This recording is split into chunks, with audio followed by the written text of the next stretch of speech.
What is up everyone, it's CMG here. So Juno, the newest support hero in Overwatch 2, is finally here and playable, if only for a few days at least. I have to say, I'm extremely impressed with what I've played of her so far. She is definitely somebody that I can confidently say that I've taken to like a duck to water. Her control feels great, it's really rewarding to hit shots and perform her abilities. I would say she is a perfect fit for this game. So what I will do for this video is go through all of her entire kit in the practice range the best I can, just like I did with Venture a few months ago. So of course that's her primary and secondary fire, all of her abilities, and of course her ultimate. Before we do that though, I just want to remind you all once again, if you like this idea for content and you want to see more in the future, go ahead and click on the subscribe button. Send a comment, like the video, and then turn on your notifications. It really does help me out a great deal. For those of you that have done it already, thank you. I really appreciate you. Alright, let's go and find out what Juno can do. So to start off with, let's briefly show off Juno's primary fire. Her weapon here is known as the Mediblaster. This weapon fires a small burst, which can both heal allies and damage enemies. You can see a small HUD on her weapon, which shows a green smiley face if she's healing her allies, while if you're shooting bad guys, it turns into a red frowning face. I find this extremely adorable. It's little bits of detail like this that give a hero extra character. So yeah, primary fire is as basic as it gets with this hero. You get 10 rounds of burst in this pistol before you have to reload, so pretty straightforward. Juno also has a secondary fire known as Pulsar Torpedoes.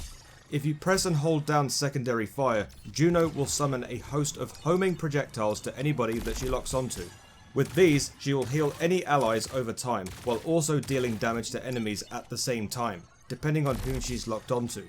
You can either hit primary fire to trigger off these projectiles early, or the other way would be to run down the timer on the left hand side, and then all projectiles will be set off automatically. Now, let's talk abilities. First of all, we have Glide Boost. This is how Juno is going to get herself around and be as agile as possible in order to stay alive easier. Juno will glide forward with maximum movement speed, and if you press the jump button, she can levitate herself a little higher. This levitation is only minor however compared to the likes of Echo or Pharah, meaning you're not able to go up as high as them. Also, while you're airborne, you're only able to strafe backwards and forwards. You're unable to go any higher than her jump can allow. Suppose this is how the devs have been able to balance this hero and prevent her from being too difficult to deal with while in the air. Juno's other ability is known as the Hyper Ring. So this is a pretty self-explanatory ability as well. Juno will place a ring either on the ground or in the air.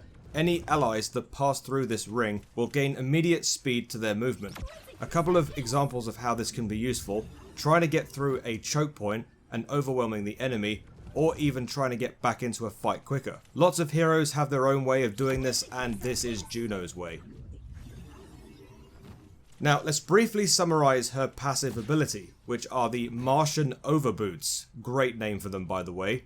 So this pretty much acts as a mashup between Genji's double jump, Baptiste's jump boots, and even Mercy's hover. So while you're in the air, if you press jump twice, you can perform this double jump. Of course, as explained earlier, if you trigger her glide ability, pressing jump again will allow yourself to levitate higher up. Now, if you press jump again, and then hold the jump, you can glide downwards, just like Mercy.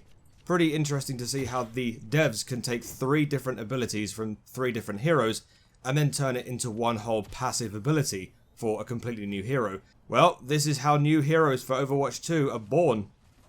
Right, finally we get to her ultimate ability, the Orbital Ray. So what happens here is Juno will summon a massive solar beam directly from space that will move forwards, and when in contact with allies will heal them while also increasing the damage dealt. Just like we spoke about Hyper Ring earlier, this would be perfect to use if you're trying to push through a choke point. It will encourage teammates to safely group up and push through in order to demolish the resistance. The ray will also pass through buildings as well, so anyone on the high ground inside a cubbyhole will also gain the full effect of the ultimate. I don't know if you've heard me say this before in a previous video about using Juno with Kiriko in a certain teams. Those two using their ults at the same time through a choke point sounds devastating on paper. Just an example of what you can do. with Kiriko's ability to speed up heroes while Juno heals and increases their damage. You would need quite a bit of communication for this to work effectively though, I'd have thought. So there you have it, a pretty basic yet substantial kit for Juno in Overwatch 2. I think they've got it right with this hero. She's really fun to play, all of her abilities complement each other really well, and they're pretty basic to pull off. Not like Lifeweaver, where on launch all of his kit was completely all over the place. It's all a case of simple yet effective. I'll be playing a lot of Juno in Season 12. I honestly cannot wait for her release. What you're seeing in this video right now is just the beginning of something incredible. I will make it my mission to infuse Juno into my list of mains, most certainly. So what are your own impressions on this hero? Is she easy to play for you? Are you going to be a main first time out? Let me know in the comment section down below. So this is going to be the end of the video, guys. Thank you very much for watching. If you like this idea for content and you want to see more in the future, go ahead and click on the subscribe button. Send a comment, like the video, and then turn on your notifications. It really does help me out a great deal. You can also check me out on all of my other social medias, my Twitter account, my Discord, my Instagram, and of course, my TikTok. Thank you for stopping by, chaps. Have a great day, have a great life, be nice to your fellow gamers because we're all human beings. I've been CMG as always. Until the next video, I shall see you later. Peace!